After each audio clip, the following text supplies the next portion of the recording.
বিসমিল্লাহির রহমানির রহিম।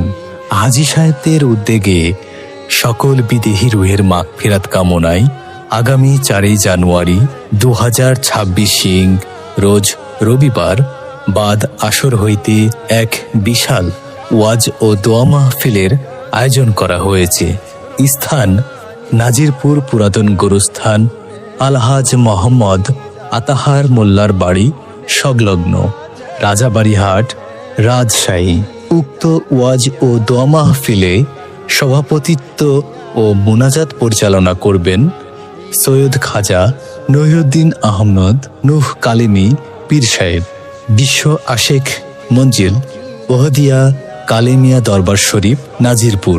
উক্ত ওয়াজ ও দোয়া মাহফিলে প্রধান মেহমান ও তাফসির কারক হিসেবে তাফসির পেশ করবেন বাংলাদেশের অন্যতম প্রবীণ আলেমে দ্বীন 97 বছর বয়সী আল্লামা ডক্টর মুফতি সৈয়দ নজরুল ইসলাম, 22 হাজারি, ফরিদপুর।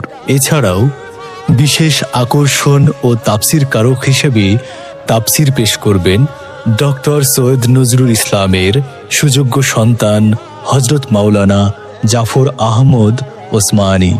এছাড়াও আরও রয়েছেন সম্মানিত আলোচক পীরজাদা সৈয়দ খাজা সিরাতুদ্দিন আহমদ কালিমী, বিশ্ব আশেক মঞ্জিল, রাজশাহী। উক্ত মাহফিলে যোগদান করে কবরবাসীর জন্য দোয়ায় শরীক হন বিশেষ দ্রষ্টব্য। উক্ত মাহফিলে মহিলাদের পর্দার সহিত বসার সুব্যবস্থা রয়েছে।